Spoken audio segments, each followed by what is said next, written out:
el deseado de todas las gentes. Capítulo 75. Ante Anás y Caifás.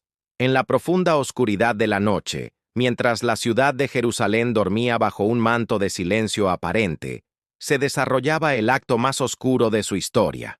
Jesús, el maestro de Galilea, había sido arrestado en Getsemaní. Ahora, con las manos atadas firmemente a la espalda, era arrastrado por una turba vociferante y cruel. No era conducido a una corte de justicia, sino a la residencia de Anás, el ex sumo sacerdote, un hombre cuya influencia seguía siendo inmensa y cuyo corazón albergaba un odio profundo hacia el Nazareno. Cada paso era una humillación, cada empujón un insulto. El Cordero de Dios, guiado al matadero, caminaba en silencio, rodeado por la furia de lobos. El juicio que le esperaba era una farsa desde su concepción. Las propias leyes judías, tan celosamente guardadas, prohibían los juicios nocturnos, especialmente en casos capitales. Prohibían que un acusado fuese condenado por su propio testimonio y exigían un mínimo de 2 testigos cuyos relatos concordaran a la perfección. Pero esa noche, en el palacio del sumo sacerdote, la ley fue pisoteada. El Sanedrín, el más alto tribunal de la nación, se reunió no para buscar la verdad, sino para fabricar una condena. Desesperados por eliminar a aquel cuya luz exponía sus tinieblas, estaban dispuestos a romper cada uno de sus preceptos sagrados. La justicia había sido vendada y la iniquidad se sentaba en el trono del juicio. Anás, con la astucia de un político veterano, comenzó el interrogatorio. No le preguntó por su divinidad ni por sus milagros. Le preguntó por sus discípulos y su doctrina, esperando encontrar una conspiración, una sociedad secreta que pudiera justificar su arresto. Pero Jesús, de pie frente a él, con una serenidad que contrastaba brutalmente con la agitación circundante, desenmascaró su hipocresía. «Yo públicamente he hablado al mundo», respondió con voz clara y firme. «Siempre he enseñado en la sinagoga y en el templo, donde se reúnen todos los judíos, y nada he hablado en oculto». Su defensa era irrefutable. Su vida y su enseñanza habían sido un libro abierto. Con estas palabras, Cristo no solo se defendió, sino que devolvió la acusación a sus jueces. Si querían saber su doctrina, debían preguntar a los miles que le habían oído. La ilegalidad del procedimiento quedaba expuesta ante el cielo y la tierra. La respuesta digna y veraz de Jesús enfureció a los presentes. La calma del prisionero era un reproche silencioso para la conciencia culpable de sus acusadores. En ese momento de tensión, un oficial del sumo sacerdote, indignado por la aparente falta de sumisión de Jesús, levantó la mano y le propinó una cruel bofetada. Fue el primer golpe físico, el primer ultraje de una larga y dolorosa cadena de abusos. La mejilla del Creador del universo recibió el impacto de la criatura, pero en lugar de una maldición o una amenaza, de sus labios brotó una respuesta de paciencia divina y lógica irrefutable. «Si he hablado mal, da testimonio del mal, y si bien, ¿por qué me hieres?».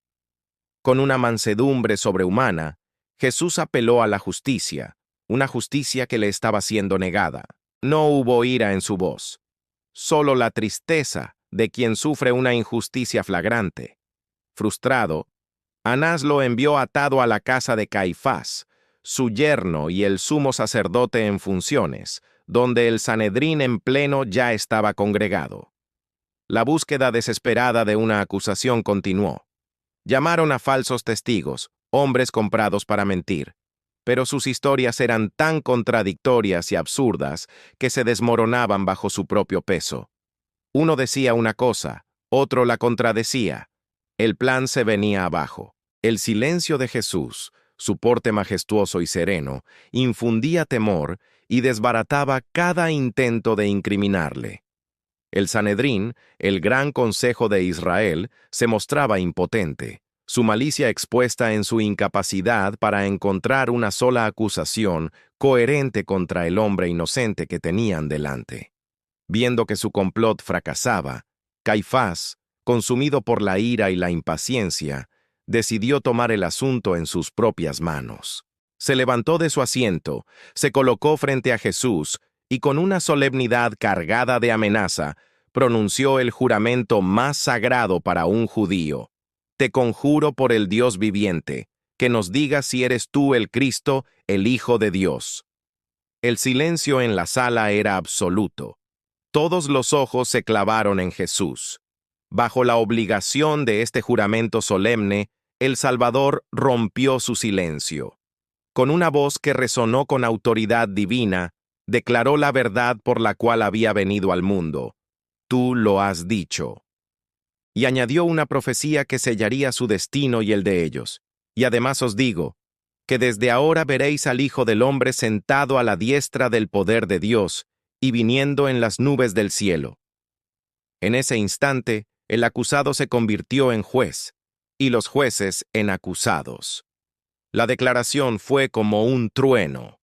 Caifás, en un arrebato de ira teatral y calculada, tomó el borde de su manto sacerdotal y lo rasgó de arriba a abajo. ¡Ha blasfemado!, gritó, con una indignación fingida. ¿Qué más necesidad tenemos de testigos? He aquí, ahora mismo habéis oído su blasfemia.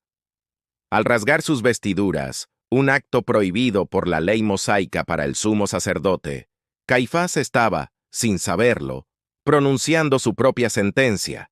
Estaba descalificándose a sí mismo y a su sacerdocio. Simbolizaba el fin de un sistema que había rechazado a su Mesías.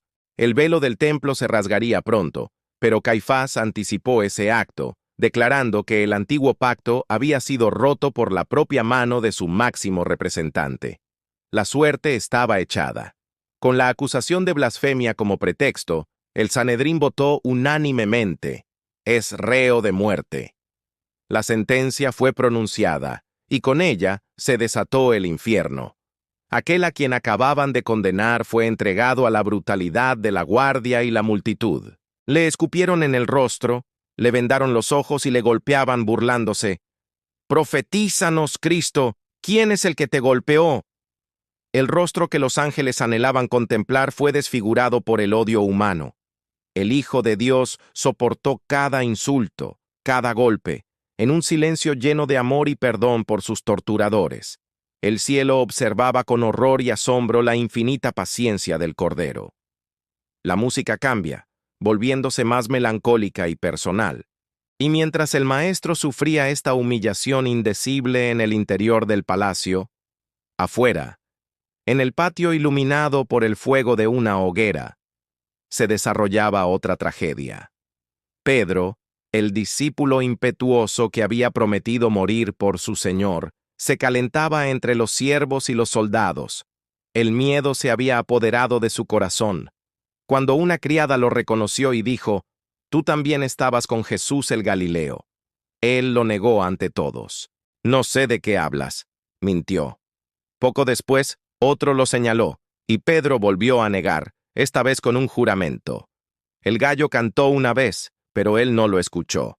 Finalmente, rodeado por otros que reconocieron su acento galileo, Pedro, desesperado, comenzó a maldecir y a jurar: «No conozco a ese hombre». Y en ese mismo instante, claro y penetrante en el aire de la noche, el gallo cantó por segunda vez. La profecía se había cumplido. En ese momento, Jesús, siendo conducido a través del patio, giró su cabeza y sus ojos se encontraron con los de Pedro. Fue una mirada de tristeza, de compasión, de amor inquebrantable. Esa mirada rompió el corazón de Pedro. Recordó las palabras de su Señor y, saliendo de allí, lloró amargamente.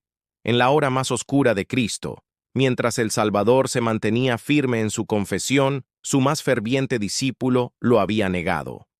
Si este mensaje tocó tu corazón, no olvides darle like, compartir y suscribirte para más contenido que inspira fe y esperanza. Únete a nuestra comunidad y caminemos juntos en la luz de Cristo.